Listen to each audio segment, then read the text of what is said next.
Hello and welcome to the first episode of the Capital Markets Exchange podcast.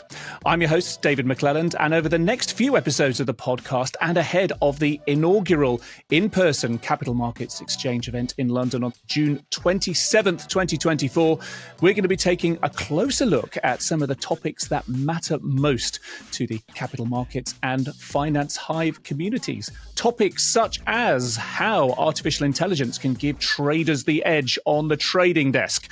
That's what we're going to be discussing today, but we'll also be looking at the transition to T+1 and understanding the best skill set, culture, and leadership strategies to build a winning desk. But first, today's episode is all about AI, and really, where else could we begin? Artificial intelligence certainly isn't a new term or a new concept. From automatons several hundred years BC and Leonardo da Vinci's inventions in the 15th century to the birth of modern AI research in the middle of the 20th century from the likes of Samuel, McCarthy and Turing.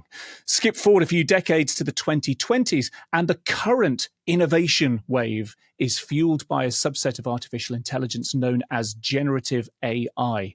Since late 2022, when OpenAI's ChatGPT burst onto the world stage alongside players like DALL-E, Midjourney, Copilot, and now Sora, machines that can turn text prompts into news articles, Shakespearean-style sonnets, computer code, fake photographs, and even cinematic movies have now become accessible to everybody with a smartphone or a web browser, essentially for free.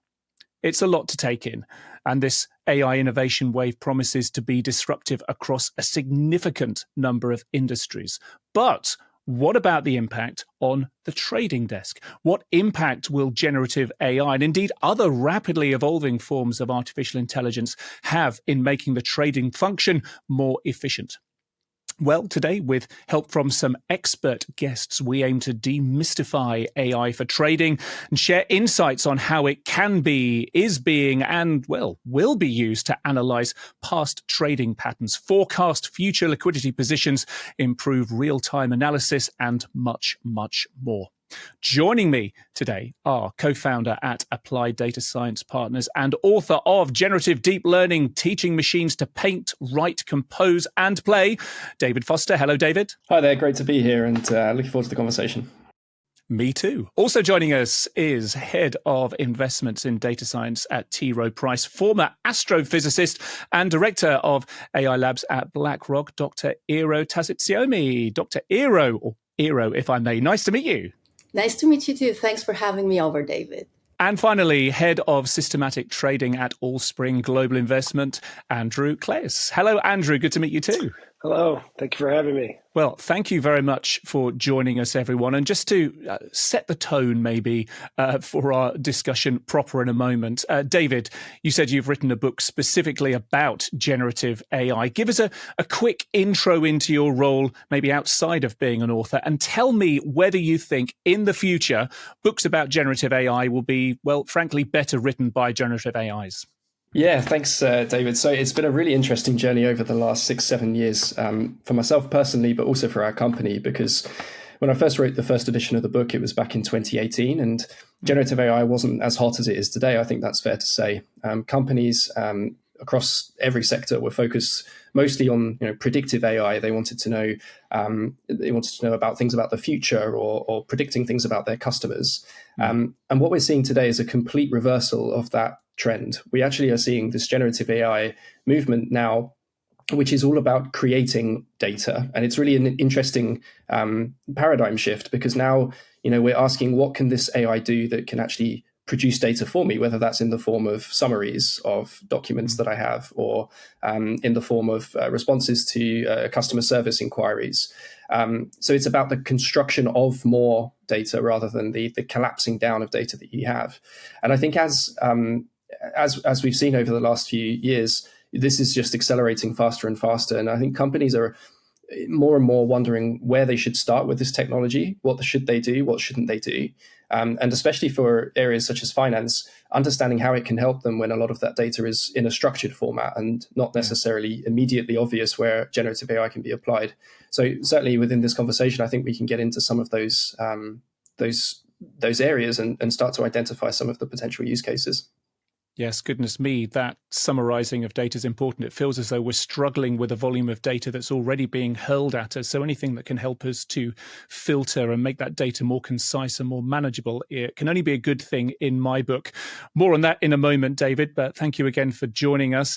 Dr. Eero, you've been tracking deep science and deep tech and applying that to finance. Tell us about your role now and whether you've seen enough to convince you that AI, after several winters, is finally moving into its spring and is ready to deliver some real value. That's a wonderful question. I think the answer is that of a consultant. It depends. So there we go. I would argue that the sell side has always been, I started my career on the sell side. So I think the sell side has always been more eager to embrace AI, machine learning, etc. I think things now start happening in the asset side more and more. When it comes to AI and generative AI, there is a challenge around managing expectations. I don't think we are where we think we are so far. I don't think the field is mature enough. For example, I keep advocating for not having yet a strategy, right, of something that is so constantly evolving. I do think we're probably 4 to 5 years away from where we think we are. Don't get me wrong, the potential of the tools is well understood, acknowledged, generative AI included. AI we have been using for, again, longer, but there is a maturity level that I think we have not reached yet. That would be my take. Really interesting. And with all of the momentum and indeed excitement around AI, and the party tricks is a phrase I often use, particularly around generative AI at the moment, to hear some comments about how AI maybe isn't as mature as we might like to think it is. Maybe we can peel away at what some of those barriers are, how much further you think we've got to go to reach that level of maturity later on. That'd be really interesting. But for now, Eero, good start. Thank you. And Andrew, finally, you are already some way along your road with work in terms of implementing AI type solutions at Allspring. Tell us about that and what it is we really mean when we talk about AI in trading, because AI is, as far as I've always understood it, is actually quite a big umbrella term. You speak to some analysts and they'll say AI is a code name for things that don't actually work yet. That's probably too often true. No, I would say, we're definitely early in the journey, and I describe our kind of progress as phase one. We're kind of looking at the low hanging fruit. We're looking at AI as a labor saving device. Definitely more on the machine learning side, and looking to transition eagerly into more of the generative AI and more advanced aspects. But right now, there's just a tremendous amount of work on buy-side trading desks that don't really add any value. So I think that's the first area that we're looking, how do we make good traders better and bring in some of these technology that can do tasks that, we all know are better done by machines. I mean, I think with generative AI, everyone's jumping to a very deep end of the pool of very complex problems, when in the real world, we have actually much simpler problems that, that can be solved, that we need help with. So I think, to the 45-year answer that Eero mentioned, I think that's probably true. But I think in the meanwhile, there's a tremendous amount of mileage for these technologies to take out things that are probably below their ultimate potential. So low-hanging fruit might be one way of terming that. And I think that's probably where we kick off our discussion proper. And Andrew, I may as well throw this ball to you. Where is AI most applicable on the trading desk at the moment in terms of the low-hanging fruit, in terms of scaling processes, helping people to do the thing that humans are able to do with more efficiency? Sure. I think counterparty selection is one, quickly analyzing recent data and kind of calibrating things for traders to analyze. For a long time, we've used one-click trading and kind of algorithmic wheels, so to speak, and AI fits in that nicely. You're just building something better that we've been using for many years. So I think there's a tremendous amount of runway on that front. Okay. And probably the same question to you as well, Eero, given your experience and your longer term view of AI and maybe where we are on that maturity curve, depending on which curve you look at. What do you think maybe traders, trading desks can be taking advantage of right now? Where are the ripe fruit for you?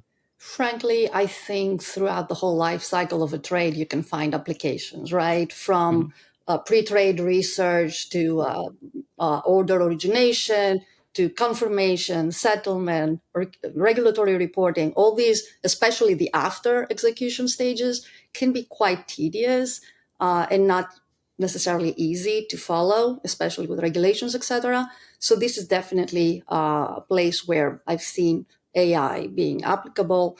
When it comes to the more intelligent things, right? Like anticipating how can you execute optimally from the transaction cost perspective, from the finding liquidity, all the predictive models we're saying. And last but not least, to talk about generative AI that everybody is excited.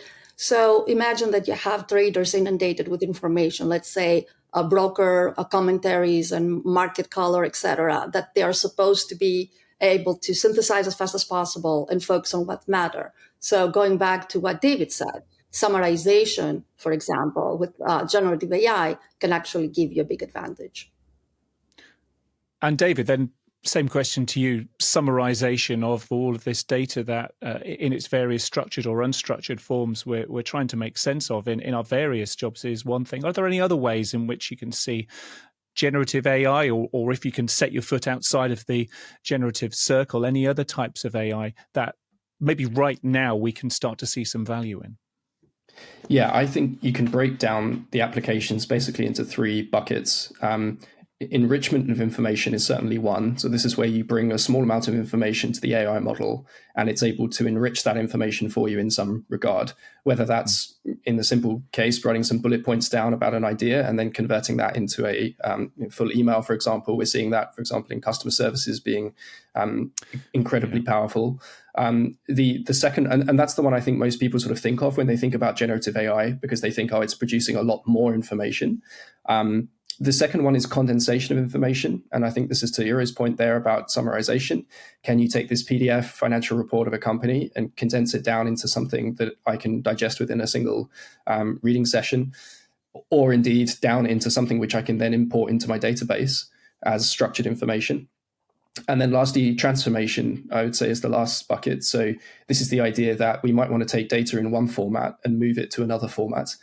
Generative AI models are very, very good at writing code. And therefore, you can do things such as write a prompt to be able to get generative AI to, say, convert an input format of data into another format of data without you having to write that process kind of as a programmer. And so I think that's opening up a lot of potential here for people who aren't necessarily coders themselves to be able to write something that is effectively, like code. Natural language is becoming the new coding language of the 20th century and 21st century. So I think whatever applications are out there can fit neatly within one of those three buckets. David, if I may, Please do. David, yes, Foster. I'm curious, and we can discuss offline as well, but I'm thinking of especially large language model, Gen AI, because we may want to touch on the non-language related, which is usually not discussed as much and undermined in some sense.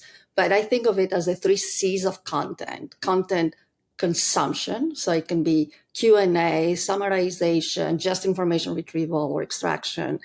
Then it's creation. So all the things you said, write an email, write code, etc. And the third, which is usually more difficult, it's characterization, which is around attributes. So for example, in the trading case, right, recording what the sentiment in the market is through news. So characterization has to do with whether the language is positive, negative, uncertain, all this and that. So I'm curious, I'd love to think of how we align in our classification. Yeah, that's really insightful. I love that categorization. I think that's even clearer actually than the three I mentioned there. And there's some overlap obviously between them. And we're already starting to see, I think, some case studies, some use cases for generative AI across various industries, including in finance. I'm thinking right now of a buy now, pay later provider who implemented generative AI into its customer services and very recently, at the time that we're recording this, published some figures in a press release about the savings. Well, one thing they didn't say is how much they'd spent on this. And there is a real cost in many different matrices, many different angles when it comes to generative AI and AI as a whole in particular, but certainly in terms of how it was able to scale customer services operations. I'm sure we'll see many more of those. Andrew, I'll come back to you. We've spoken about the 3 C's, maybe 4 C's here around what generative AI can bring.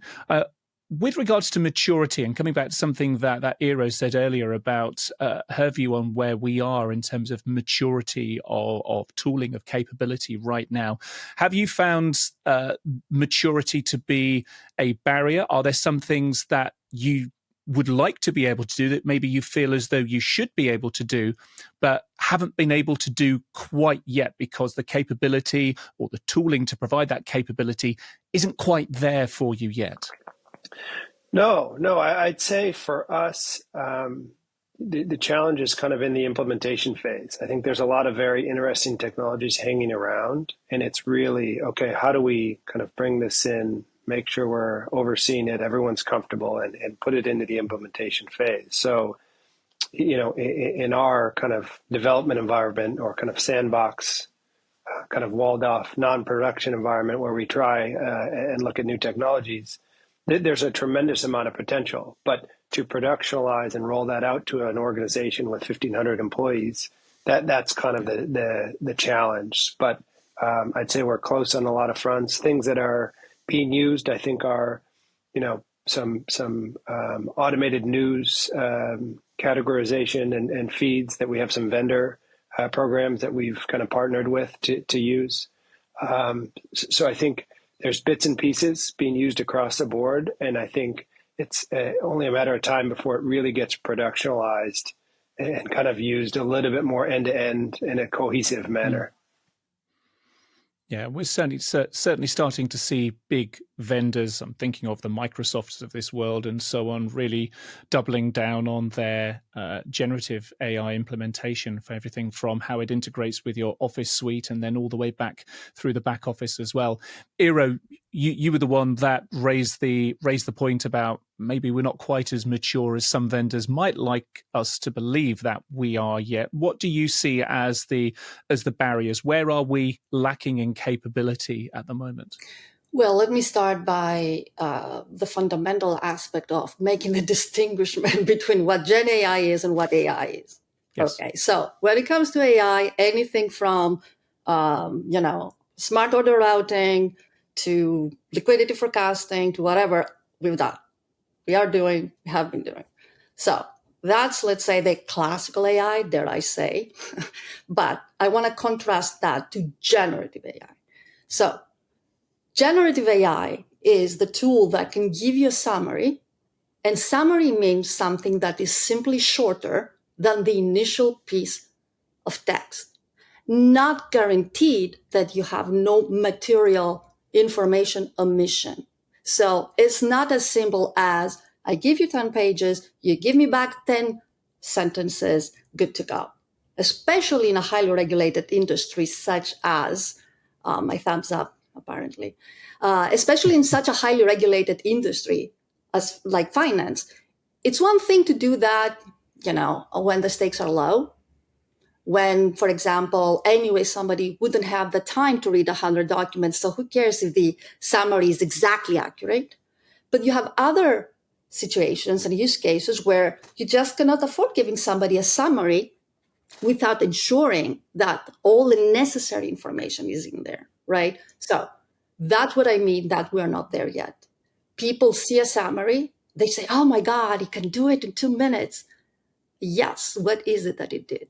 Just shortened the text, not necessarily gave you a summary, including all the important points. So having now to prompt engineer around that, to tune around that, these big models that others, have developed. That's where the challenge is, that it's not necessarily an out-of-the-box solution. It's not ready for consumption. These models are like generally, they're being trained to be generally conversational, very knowledgeable, as David said. Basically, they know everything about, what exists on the internet. But how do you make it give you the right summary, not just a summary, is the challenge. And just to pull out the R word there as well, maybe Andrew, I'll come to you first of all with this. And David, if you have anything, then feel free to chip in too. In terms of regulation, working in regulated industries, when you are creating potentially synthetic data, when it comes to generative AI in particular, or when you are using other AI systems to make automated decisions on your behalf, what are the regulatory challenges, hurdles that you need to understand and be able to jump through to make sure that a tool that is, in theory, due to make you more efficient, more productive, more profitable, actually doesn't end up costing you on those levels? That's a great question. That's something we faced, before AI really took off, when we first started implementing automation, and it really comes into oversight. So any good, systematic investment process has to have good attribution, so a way of analyzing the past data, and then the real-time oversight. Traders are the ones that are, on my team, are the ones calibrating and kind of implementing, using the parameters to kind of design these programs as a team. So they're the best ones to kind of watch and monitor these programs in real time. And you're kind of changing the equation of a trader being, on the spot, making these real time decisions to more like an airplane pilot, monitoring the equipment and systems to make sure that everything's working properly. And we've kind of, on a lot of asset classes, moved to one-click trading. And we didn't really have a need to go past that. We still want a trader to kind of review these things before they go out the door. Yes, looks good. Everything's kind of set up the way they are. We do have some full automation, but I think that's kind of where you can really make a difference in terms of the regulatory behavior. Is that you have to demonstrate that you have a way of managing and overseeing these processes, which I think it lends itself well, because you can't analyze and judge these processes that they're working without that framework to begin with. So when you reach that point, I feel like it's pretty exhaustive that you're ready to kind of go through that final hurdle. And David, same to you really in terms of regulation here, but there are still, as we often see with technology, cases whereby technology leaps ahead of the regulatory frameworks that provide governance over those. It strikes me that there's still a little way to go before we can really understand what some of the challenges are, let alone find ways to help organizations to embrace the new technology while remaining compliant. Yeah, I think it's important to point out that applying AI is a slider. It's not a switch. You don't just have to turn it on and then let it make all your decisions for you.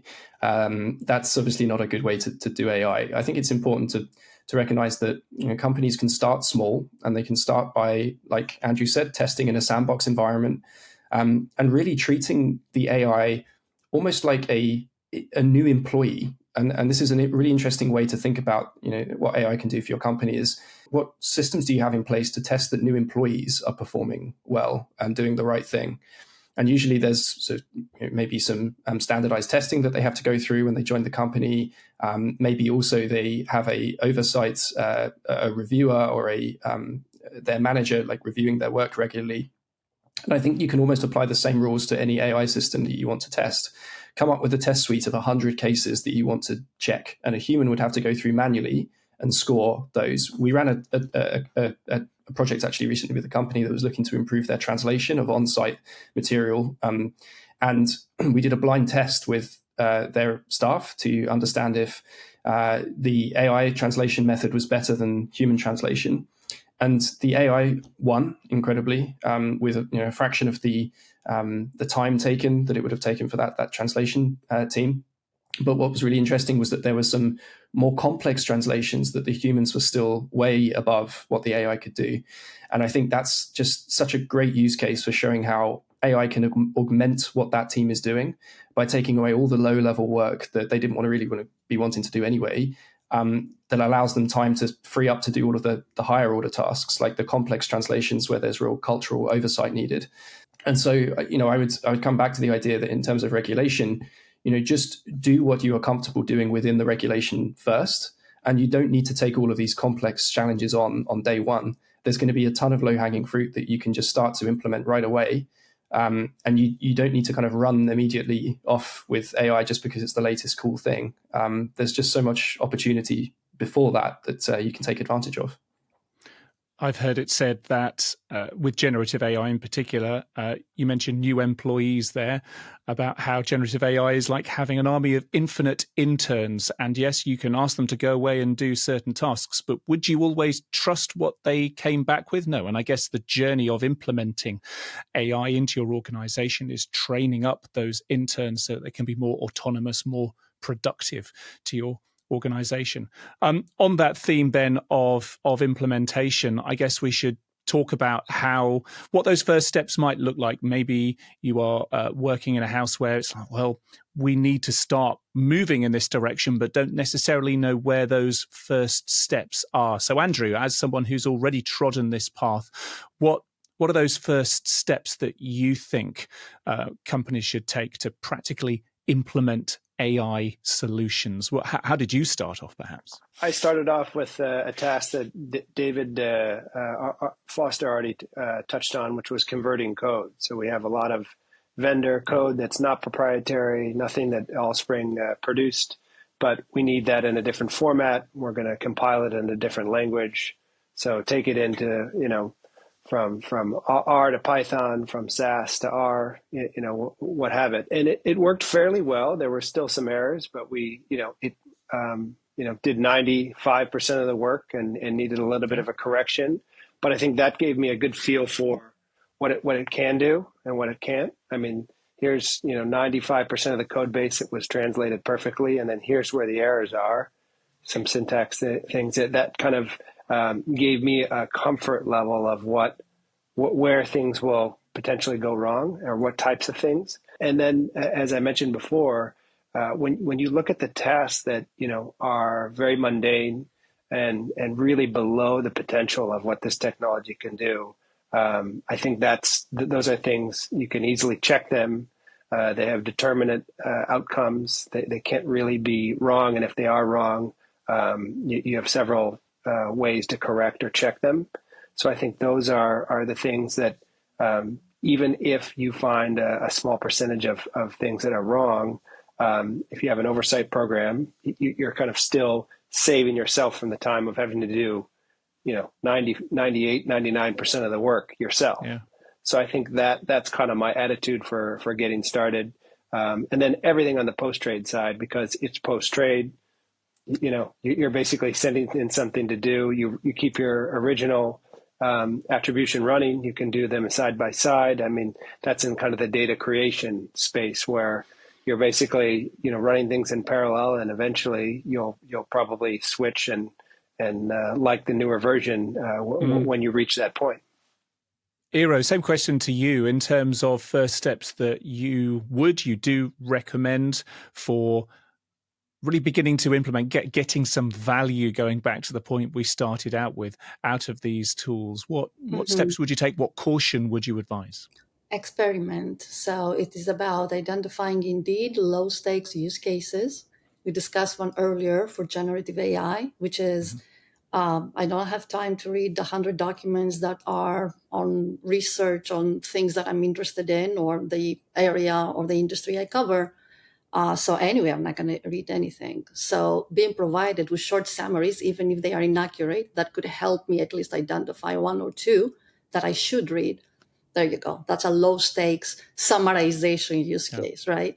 So that's the one. The second thing is education, especially when it comes to generative AI. People expect Gen AI to meet them where they are. That cannot happen. we have to move and meet Gen AI a little bit where it is, because it means a different way of thinking and a different way of basically working. And going back to the supervision, your best risk management tool in generative AI is your user. So in that sense, make sure you start educating people around proper use, effective use, responsible use, all this good stuff. And also, another thing that we all have a tendency to do is to chase what everybody else is chasing. It doesn't have to be like the most, indeed, like Andrew was saying, the most like difficult problem or the most impactful that you're going to start with. So maybe it's not even AI that you should use in several problems. Why should it be AI, right? From a cost benefit risk. So having this maturity as an organization, it's a good also risk management tool towards, okay, where am I using it? Why am I using it for? What the benefits are. So Yeah, not implementing technology just for technology's sake. Goodness knows how many times I've had that conversation with leaders in the technology space in a number of different industries.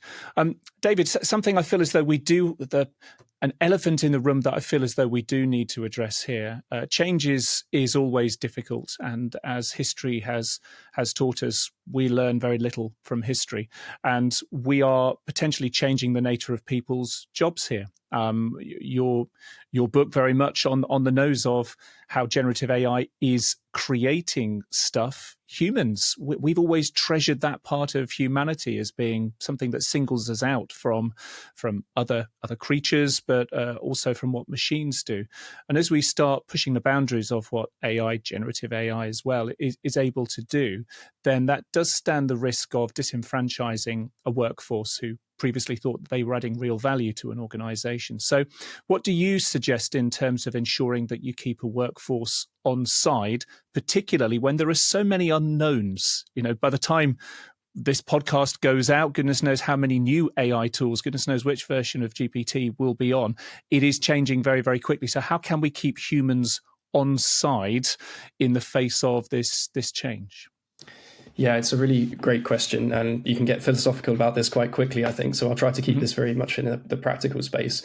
I think, first and foremost, the low-hanging fruit, the easy work, so to speak, that Eero talked about, where it's tasks that actually, if you talk to most humans, they don't want to be doing. And I think this is where there's less contention actually around taking jobs and taking tasks. And I think actually, if you asked most people who were doing a certain job, that they would prefer it if they had an assistant that could do some of that for them. It's like everybody having access to their own research assistant or their own personal assistant that can just do things for them that otherwise they would have had to do themselves. So, a typical example might be, composing that email that, there's been sitting there waiting in draft for ages, that they kind of need to know how to write, but they don't want to get some of the spelling wrong and what have you. So it's like things like that can be a 2-minute task instead of a 20-minute task. And they can spend the extra 18 minutes thinking about the content of that email and the message they want to get across. It's a very simple, sort of trivial example almost, but I think you can extrapolate that out to so much of what we spend our time doing. We don't spend enough time thinking about the content. We instead spend our time thinking about the nuts and bolts of how it's presented, or the nuts and bolts of how it's constructed. And we as humans aren't designed to do that. We're very, very good at thinking of how to solve problems, and that's what people want to be doing, rather than thinking about if they've got their grammar correct. So there's lots of things like that, I think, that are very very easy to see being sort of semi-automated to at least. And therein lies a whole podcast series in its own. Let's bring it back to finance and to capital markets. And speaking of humans in the loop, the CMX team has been going out to the capital markets and finance hive community, and they've got some questions for us, knowing that we're going to be talking about this. So quick fire question round, if I can, please.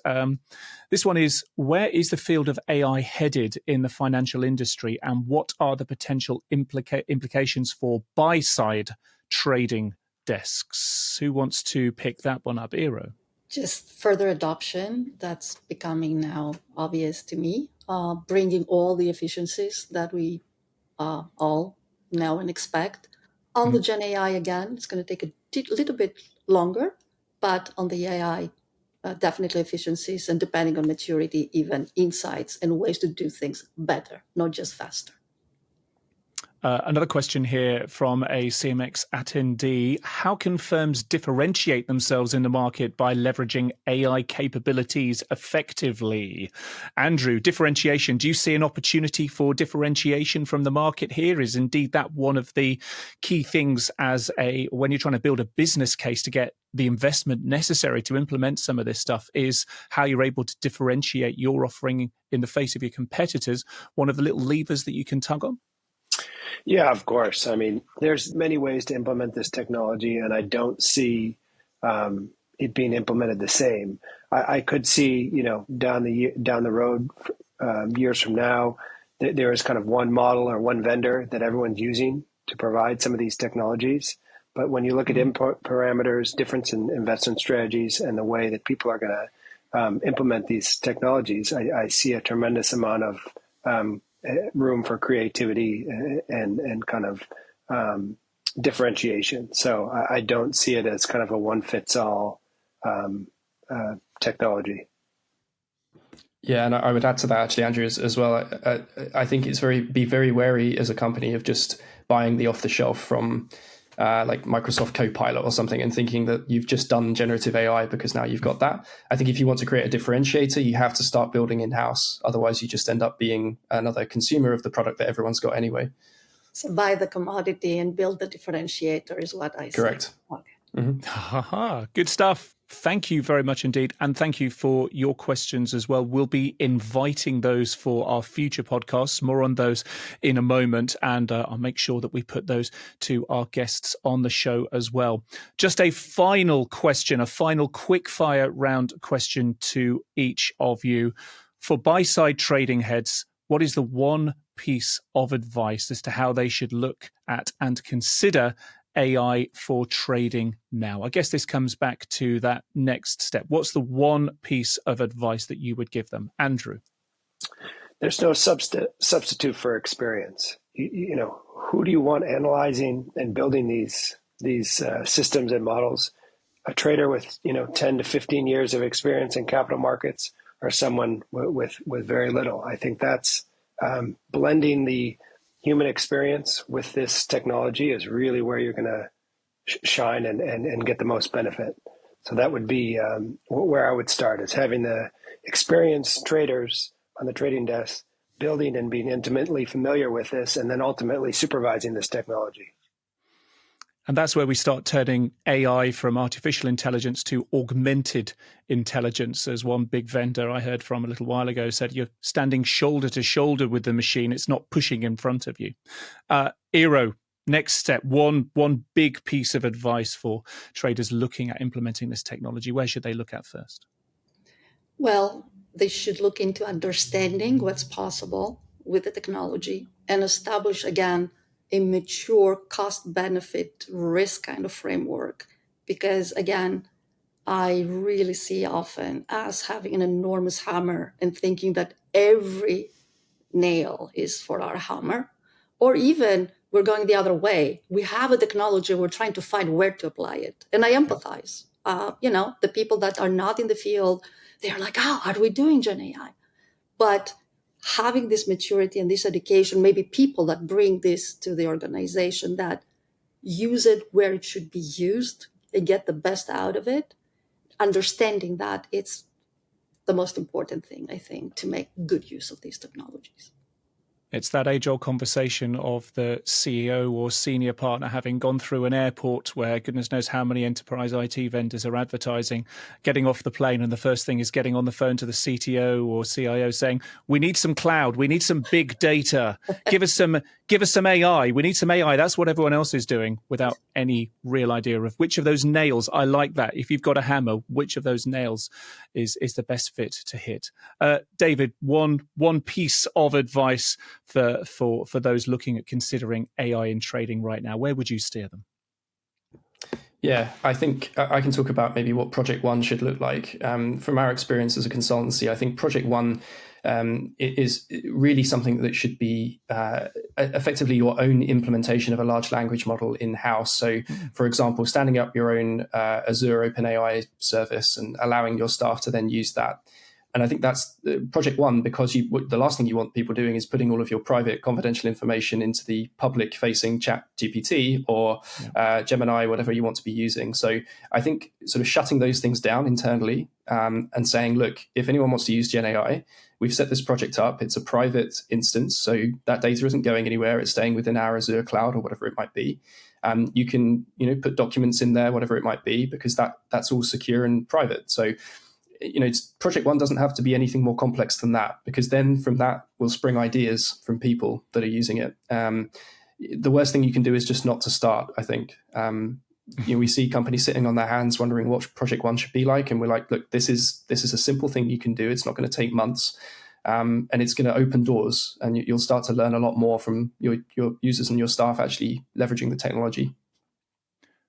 This has been a great conversation. I feel as though between the three of you and the questions from our audience as well, we've really been able to peel away at where we are, where the good applications are, those low-hanging fruits. I love the 3 Cs, 3.5 Cs, if we add that classification in there as well.